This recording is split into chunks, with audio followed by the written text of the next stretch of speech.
বান্দা ভূমিহীন সংগঠন এবং নিজেরাগরির সমন্বয়ে আসন্ন ত্রয়োদশ জাতীয় সংসদ নির্বাচনকে কেন্দ্র করে আজকে আমাদের এই মানববন্ধন তথা আমরা প্রশাসনের কাছে জানান দিতে চাই, বাংলাদেশের নাগরিক হিসাবে যারা সংখ্যালঘু সম্প্রদায় আছে,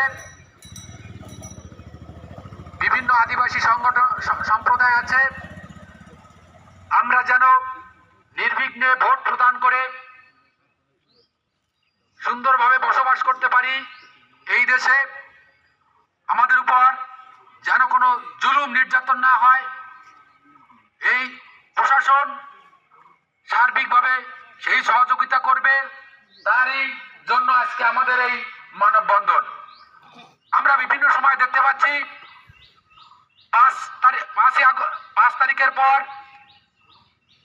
এই দেশে যে গণঅভ্যুত্থান হয়েছে, তারপরে আমাদের বিভিন্ন হিন্দু সম্প্রদায় তথা সংখ্যালঘু সম্প্রদায়ের উপর যে নির্যাতন হচ্ছে আমরা জানি।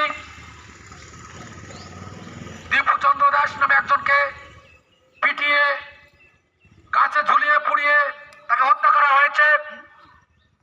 এমনি ভাবে আরো অনেককে নির্যাতন করে তাদেরকে এদেশ থেকে বিতাড়িত করা হচ্ছে। তারই প্রতিবাদ স্বরূপ সামনের যে নির্বাচন, এই নির্বাচনে এই সংখ্যালঘু তথা আদিবাসী সব ভোট দিয়ে এবং ভোট পরবর্তী সময়ে তারা যাতে এই দেশের সুনাগরিক হিসাবে সুন্দরভাবে বেঁচে থাকতে পারে, তাদের উপর যেন কোনো হামলা মামলা না হয়, তার জন্য বান্দা ভূমিহীন সংগঠন সহ নিজেরা করে আজকের এই কর্মসূচি পালন করছে। আমি আশা করব আগামীতে এই দেশে যারা বসবাস করে সবাই সম্মিলিতভাবে সুন্দরভাবে তাদের অধিকার নিয়ে যাতে বেঁচে থাকতে পারে, সেই আশাবাদ ব্যক্ত করে আজকের এই প্রোগ্রাম আমরা এখানেই সমাপ্তি ঘোষণা করছি। যারা এখানে উপস্থিত হয়েছেন সবাইকে বান্দা ভূমিহীন সংগঠনের পক্ষ থেকে আন্তরিকভাবে শুভেচ্ছা ও ধন্যবাদ জানিয়ে শেষ করছি।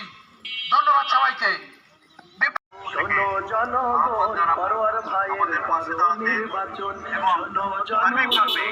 সবাই মিলে আমরা ভোটটাকে একটা উৎসব মুখর পরিবেশ তৈরি করতে পারি, সেই সহযোগিতা আশা রাখবো।